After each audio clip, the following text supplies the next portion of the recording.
السلام علیکم۔ ایک دفعہ حضرت موسیٰ علیہ السلام کوہ طور پر جاتے ہیں اور اللہ تعالیٰ سے عرض کرتے ہیں، مالک میں تجھے دیکھنا چاہتا ہوں۔ تو اللہ تعالیٰ نے قرآن مجید میں پارہ نمبر 9 سورۃ اعراف کی آیت نمبر 143 میں ارشاد فرمایا، لن ترانی، اے موسیٰ تو ہرگز نہیں دیکھ سکتا۔ تاہم اصرار ہوتا ہے بار بار، مالک میں تجھے دیکھنا چاہتا ہوں، مالک میں تجھے دیکھنا چاہتا ہوں۔ علماء نے لکھا کہ جب کہہ دیا گیا تو نہیں دیکھ سکتا تو پھر تقاضا کیوں تھا؟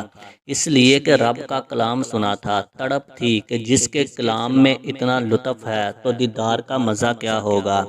کہا مالک میں تجھے دیکھنا چاہتا ہوں، جواب آیا اچھا انظر الی الجبل، تو اس پہاڑ کو دیکھو، اگر یہ اپنی جگہ پر کھڑا رہا تو تم مجھے دیکھ لو گے۔ تو اللہ تعالیٰ نے اپنی روحت کو استقرار جبل کے ساتھ معلق کر دیا، تو پہاڑ اللہ تعالیٰ کے جلووں کی تاب نہ لا سکا۔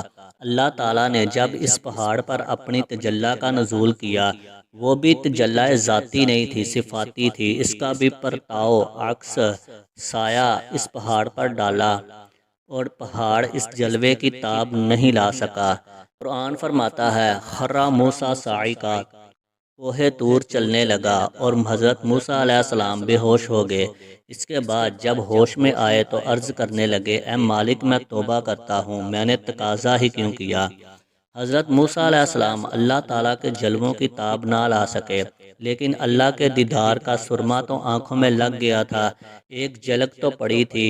امام حنبی رحمۃ اللہ تعالی علیہ نے لکھا ہے کہ اس کے بعد حضرت موسیٰ علیہ السلام کی آنکھوں کا عالم یہ تھا کہ کالی رات کے اندھیرے میں کالے رنگ کے پہاڑ پر کالے رنگ کی چیونٹی کو 27 میل دور سے دیکھ بھی لیتے تھے، اس کے قدموں کی آہٹ کو سن بھی لیتے تھے۔ اللہ اکبر، یہ حضرت موسیٰ علیہ السلام کی آنکھوں کا کمال ہے، جو اللہ تعالیٰ کے تجلی صفاتی جو پہاڑ پر پڑا اور وہاں سے منعکس ہو کر حضرت موسیٰ علیہ السلام کی آنکھوں میں پڑا تو تاب نہیں لا سکے، اور جو معراج کی شب ذاتی تجلیوں میں گم رہا اور آنکھ بھی نہیں جھپکتا، اس محمد عربی کی آنکھوں کا کیا عالم ہوگا۔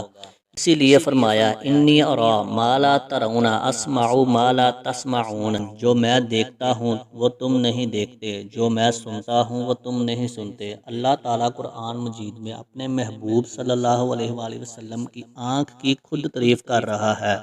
سورہ نجم میں فرماتے ہیں کہ کیسی آنکھ ہے جو نہ تو چدھائی اور نہ حد ادب سے تجاوز ہوئی۔ بے شک اللہ تعالیٰ نے اپنے محبوب صلی اللہ علیہ وآلہ وسلم کے جسم اطہر کے ہر اعضاء کی تعریف قرآن مجید میں بیان کی ہے۔